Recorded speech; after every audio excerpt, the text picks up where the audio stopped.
Three, two, one.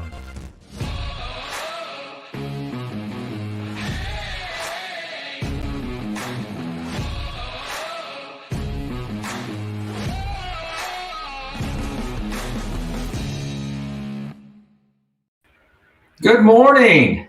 What's up? Good morning. You are in the twilight looking this morning, aren't you? Yeah, you know what? I'm going with the streamer look. So Yeah. this is my Twitch look. If I was on Twitch, this is the way I'd be looking right now. Well, happy Friday. Yeah. Happy Friday to you as well, and everybody out there. This is the talent market update for Friday, March 12th. We have we have some really interesting news. I mean, a couple things happened so we won't end up talking specifically about some market numbers, but we're actually going to talk about some things that are going to impact what's going on in our area in real estate locally, right? Absolutely.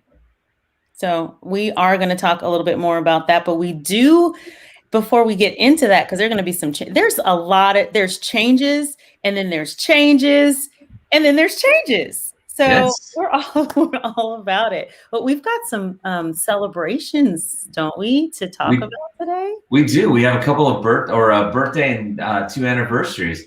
The first is a birthday. We have happy birthday to Michelle Simmons out of our Olympia office. It's your birthday. It's your birthday. Happy birthday, Michelle. Yeah. And then we have 2 anniversaries. We have anniversary from Marie Wood, also out of the Olympia office. Happy birthday, Marie. Or anniversary. Anniversary. Yes. We'll get this right. And then we have one more anniversary. Congratulations, Ryan Fieldson, out of our Olympia office, our Lacey office on Tuesday. Happy anniversary, Ryan. Awesome. Yeah. We've got some great peeps. Absolutely. And on top of that, guess what's happening this weekend? This weekend only. Okay, and you know what? Actually, unfortunately, it's not this weekend only. You know what? Not to bust your bubble right now, but I don't think the mic that you intended to have on is on. So the effect we just did not get the effect. Oh, okay. Here. Is that better? There you go. Okay. This weekend only. But again, it is not just this weekend. It happens every year, twice a year, as a matter of fact, just in opposite directions. On Sunday, do not forget to move your clocks forward. You really had to put an arrow there, right? So we can know what forward really means. You know, in a car, there's like an R and a D. Sometimes I get confused. It's really tough. So I need a direction arrow physically in my car, I think. That just means we will lose an hour of sleep on Sunday. So just go to bed an hour earlier on Saturday night, and it'll all work out. Yeah, it's jumping from, good morning, Donna. It's jumping from 2 o'clock to 3 o'clock. Man alive. Sometimes you feel just a little bit groggy, don't you? Yeah. So sometimes I wish that we just didn't have to do this back and forth, you know? Strange that you say that. If you didn't know this, Washington State actually passed for Washington State that we would stay in daylight savings time in 2019. But you actually have to get, apparently, congressional approval to do that. I mean, there are 3 ways that were highlighted to stay in daylight savings. It's either Congress could pass a bill allowing states like Washington to make the change. Congress could pass a law making the change to every state at once, or the U.S. Secretary of Transportation could authorize the change. Now, why is the Secretary of Transportation so incredibly powerful? How did he get so much power in his hands? Yeah, I'm not sure of the reason behind it. And wasn't it because of like farming that originally, give more? Yeah, everybody having to be on those farms and work, but that's not I'm not getting up and milking the cows anymore. You know what? A lot of people aren't even getting up and going out the house anymore. They're, Cool. you know, They say to get in your circadian rhythms, you should actually find ways of getting in actual physical sunlight, because getting the vitamin D, because you don't necessarily get that in a darkened room like this or through artificial lighting. So if you want to feel more awake, go outside, not only for the fresh air, but to let that sun shine upon your face. the vitamin D, there's a lot of it today, and we should have a good amount of vitamin D sunshine tomorrow too. So it's going to be a decent couple days ahead. So yeah, definitely excited for that. I love seeing the sunshine out. I do. We've been having good weather lately. So yeah. All right. You want to touch on a couple of open houses and new listings coming up here? Let's do it. All right. All I got to do is find it first. Here we go. All right. So we are going to start off with a new listing as well as an open house that is presented by Vina Vote out of our John O. Scott Olympia office. She has a brand new listing at 4224 Glen Terra Drive, Southeast in Olympia, that just came on the market. And also, let me not leave out Shane Vote. Vina and Shane are teaming it up as well. So I didn't want to miss out on Shane. This listing is listed at $393,000. It is going to be open on Saturday from noon to 3 p.m. and Sunday from noon to 3 p.m. as well. And you know what? I don't have all the details listed on this listing on the screen. Jurgen, can you share a little bit of details about what this listing has? Absolutely. It has bonus room that you can use, 4th bedroom on the main. It has the family room, built-in shelves cabinet, sliding door to the outside, covered I don't know how to pronounce things anymore. Pergola, wired for the hot tub, updated laundry room. This is just a beautiful home. I mean, and in a great, great neighborhood. Awesome sauce. So check out Vina and Shane this weekend, open both days. And you know, we have open houses are back. So check it out. Absolutely. And then have this one too. You have to check out this listing. This is going to be open on Saturday and Sunday from 11 to 3 o'clock. This is in Tenino. You would not even know that this is such an updated, contemporary. I mean, it is like a model home. Like it should be in a magazine. You go through, everything is updated, and it's not even just updated. Like the touches from this huge slab counter in the center island, so big they actually had to reinforce the floor. It has so much space, but it just feels so incredibly comfortable. It has a huge shop garage, 4 bays, plenty of room to do really whatever your heart's content. Set on over 5 acres. This home, you will kick yourself if you don't go out and see this. Oh, you know what? I didn't even say where it was. How about I actually follow this too? 124 Wright Road, Southeast in Tenino. This is a 4-bedroom, 3.75 bath, 2,817 square foot. Again, it's huge on 5.65 acres.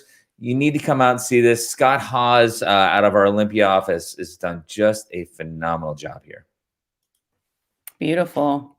And then we have also another brand new listing. And this one is Chuck David out of our Lacey office presenting 2736 Hidden Springs Loop Southeast in Olympia. And this one is listed at an affordable $354,000. It's a 3-bedroom, 2.5 bath home.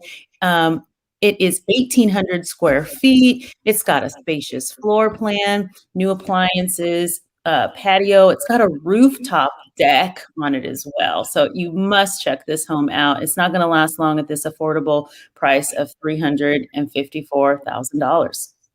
All right. And last one to let you know about is the Village at Mill Pond, Olympia's finest community located at the 2400 block of Lily Road. This community is got every touch you could possibly imagine, right off the Chehalis Western Trail. It's natural, but close to everything. And the quality of the construction is unbelievable. So check this one out. We've got this open on with the open houses this weekend from 12 to 5 o'clock, or you can call that number on the screen, 360-972-8623, to schedule your showing appointment today. What a commercial. No, but wait, there's more. No. It makes me feel like I need to be one of the infomercial people who can't even like hold a glass. Has this ever happened to you? That's the klutz. Okay. Hey, guess what? What?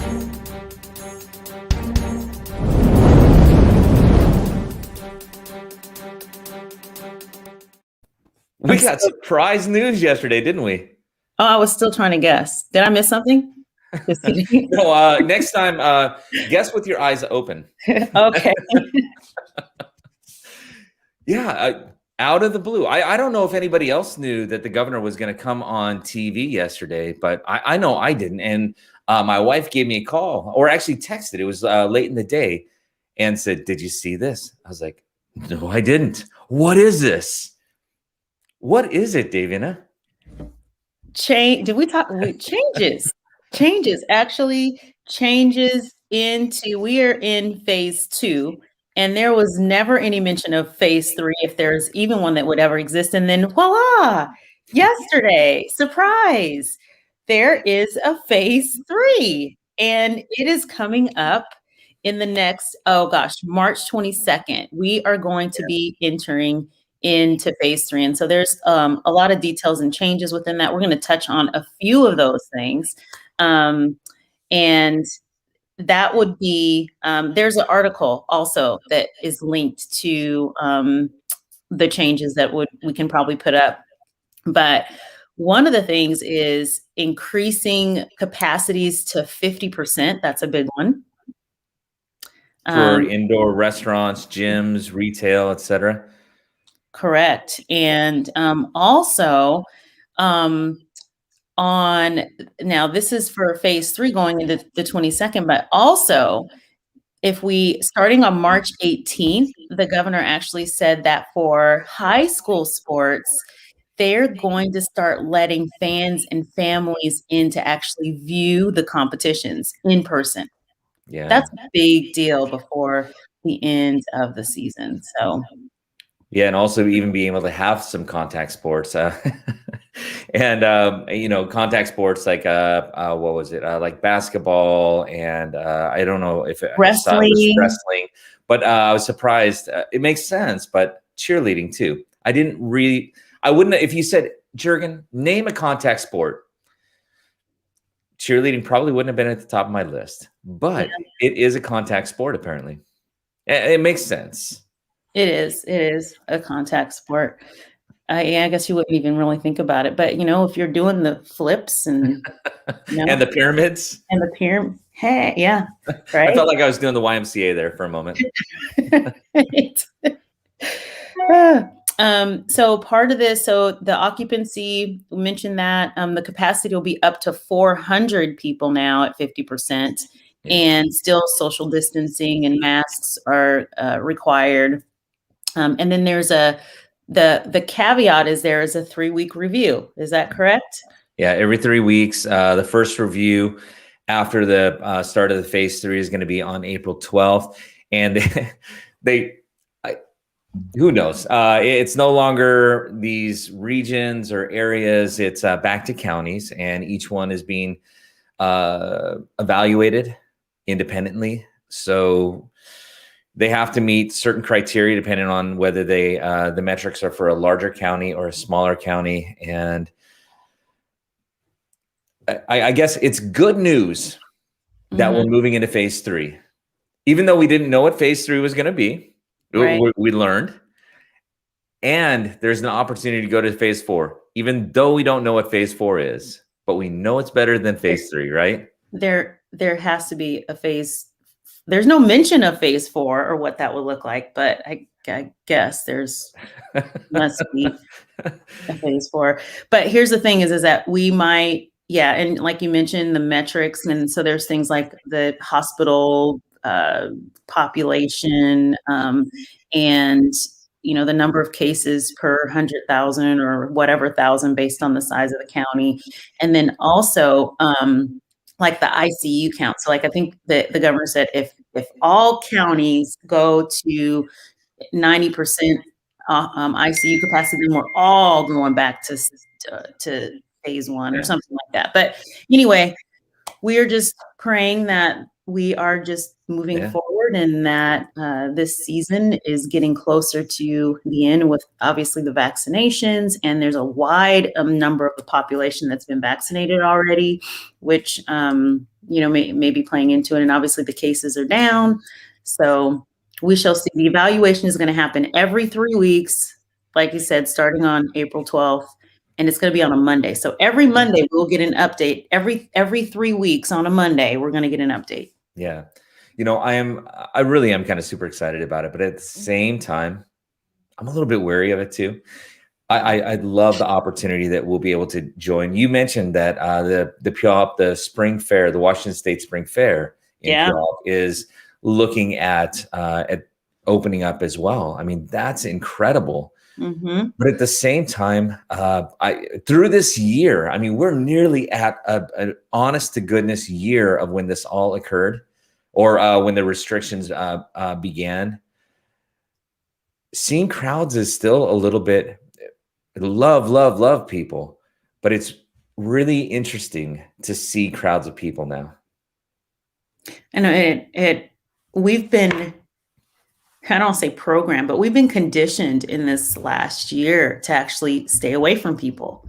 And, I've found myself social distancing from people to make other people feel comfortable, because I think they might feel uncomfortable and I don't want them to feel uncomfortable. So it's like, even when you're standing in an aisle and you're like, okay, let me step away so you can go. I mean, like, it's just weird, or if you forget your mask, you're walking around like this, it's like, yeah, it's always fun when you meet, or when you see somebody you haven't seen in a while, and you're trying to figure out, how are we going to greet? And it's like, are we fist bumping? Right? Are we elbow popping? Are we going to do the kid and play kick step? Or right? It's awkward. I saw someone yesterday, and we were outside, and I was putting my mask on, and she was like, we're outside. And I'm like, oh, yeah, I guess we don't have to wear the mask outside. Yeah. But you know what? As always, and as we've done now, we learn, we adapt, we grow, and this is all positive direction. Even though it may not come in the way that we want it to, or anticipate or expect it to, but it's still progress, and we have to embrace the progress. Yep, absolutely. Very good. Okay, well, what we've got a few headlines from this point. And as we go through the headlines, we'll be able to roll through that relatively quickly. All of the headlines that we talk about, the links are going to be in the comments, so you can fully explore the articles. We'll just give you a brief little overview, because these are parts of the things that matter. So here we go. First one, we talk about this every week, the mortgage rates. From the point where they had gone down, they have started to finally come up. Now with the Freddie Mac, on average 3.05 is the current average rate. It's above 3% for 2 weeks in a row, a trend not seen since July of last year was the last time that the rates were above 3% for 2 weeks in a row. But as economist, or Mike Ferrero-Noli from MBA, chief economist, he notes that, so long as rates stay in this 3% neighborhood and do not quickly climb above 4%, potential buyers, home buyers will not be dissuaded. And really, it still is historically low. I know we say this every time, but it truly is. And we could kind of try to freak out, but this is actually not bad news. What do you think? Yeah, it's not bad news, but it is urging you, buyer, if you're on the fence, the homes are, obviously prices are going up, but as interest rates go up, it makes homes less affordable. So if you are on the fence, get her done now. Go out and get a home. Yes. Talk to your lender, Yes. talk to your real estate consultant, get professional advice and strategies to help you win. Yep.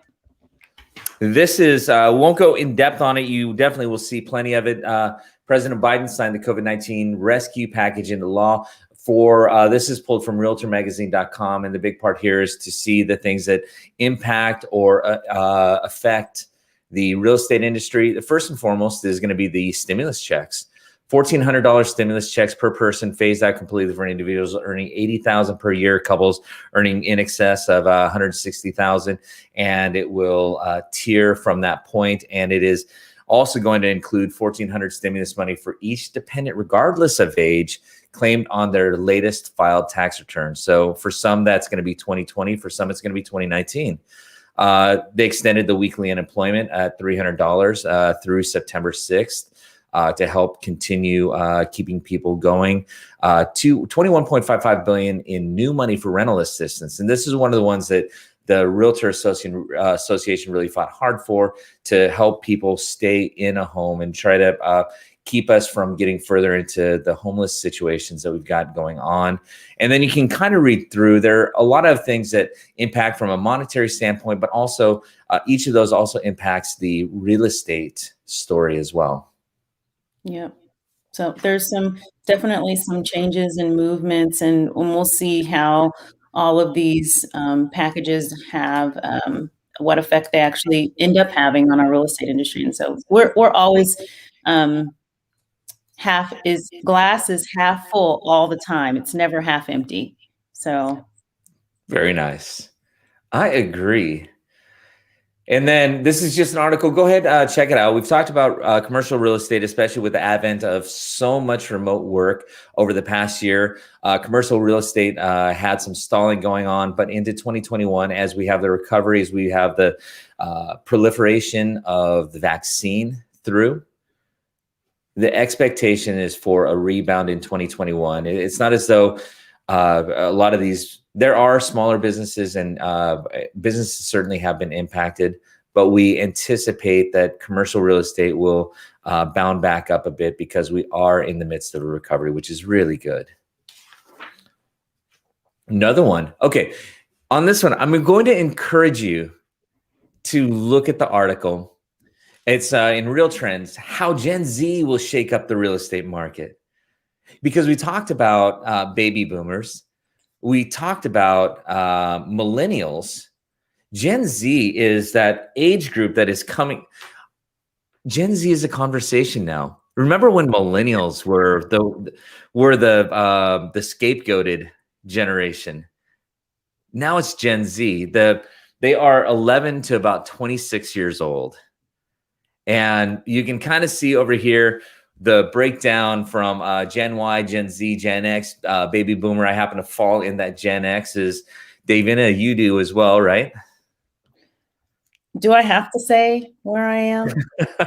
Not if you read the behavior, because it sounds like materialistic, competitive, individualistic. Yeah, I'm a Gen Xer. Yeah, but Gen Z is a brand new generation, and as they enter the market, they are going to be approaching it a little bit differently. That Gen Y, the millennial generation, is the biggest, largest group of first-time home buyers right now. We're just seeing changes, and that's progress as we march forward. Mm-hmm. Yep, and it means we're getting old. I guess I could say that I'm happy to be getting old, which means that I'm still alive. So it's all good. All right. And just kind of wrapping up here, we've got one more, which is 5 trends from this year's from the best of house winners. And these are the things that house is a great little thing. If you love interior design, you love ideas, it's kind of like almost a Pinterest for designers. So the number one thing of trends was mudroom storage. You can see how it just is clean. It just works. And having that mudroom is such a big advantage. A touch of personality. Again, staying away from just being contemporary, but adding a little personal flair into the whole situation for you, or into the rooms, and really making them stand out. statement lighting, not just going with a recessed light or something, doing something that is bold and beautiful and really is a conversation piece within the lighting. It really helps it stand out, not just because it's lit, but because it causes conversation. Contrast in the kitchen. You can see the picture over here. It had kind of gone to some muted colors. They're talking about, in this case, like white kitchens, but now you're starting to see more contrast and pops. And I mean, that really does look beautiful. It's different too.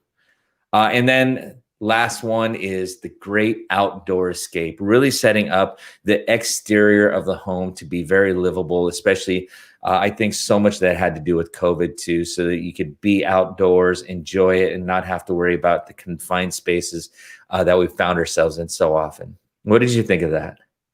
No, I think totally on. But one of the things that I was totally thinking about while I was looking at the photos too is when we talk about the things that are trending. And one of the things that I think we had talked about on Talent Talk, it was some months ago, it might have been last year sometime, was white walls. Like,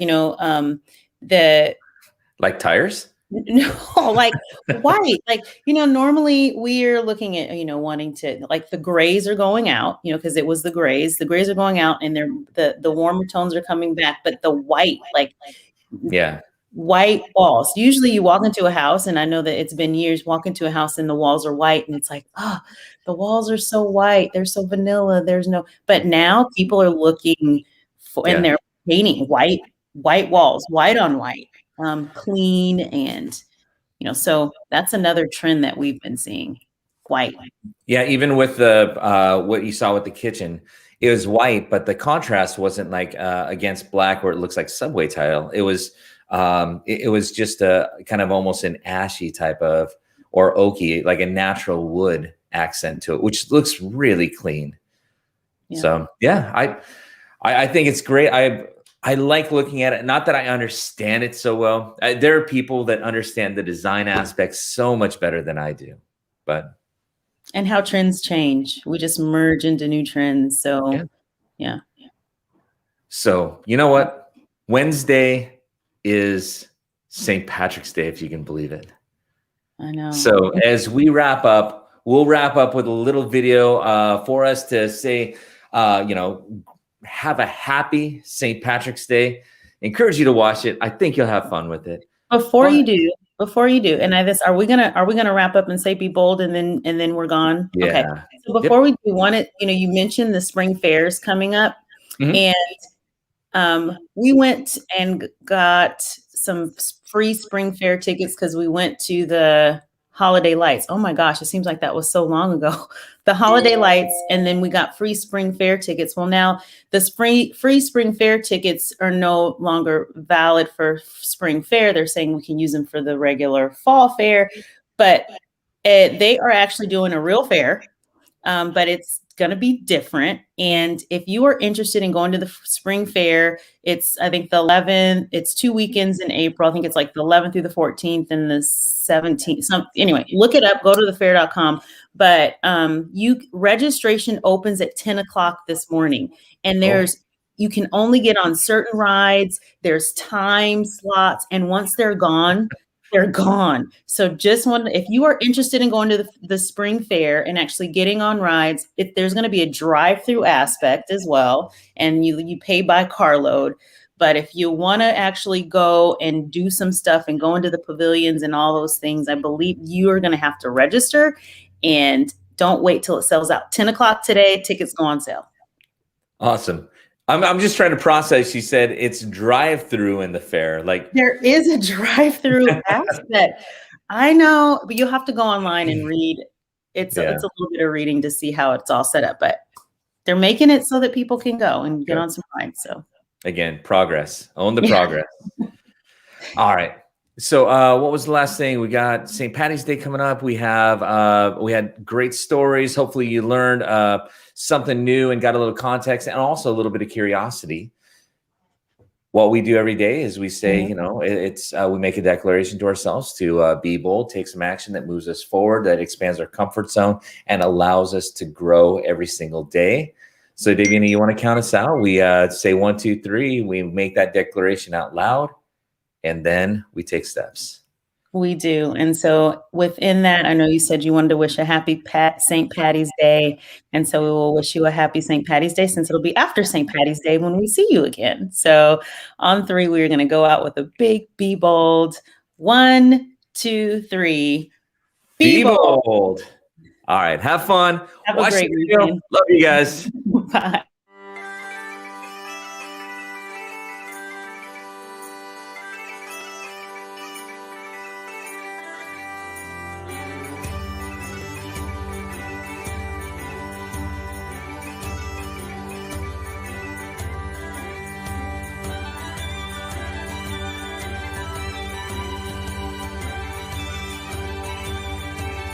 Card me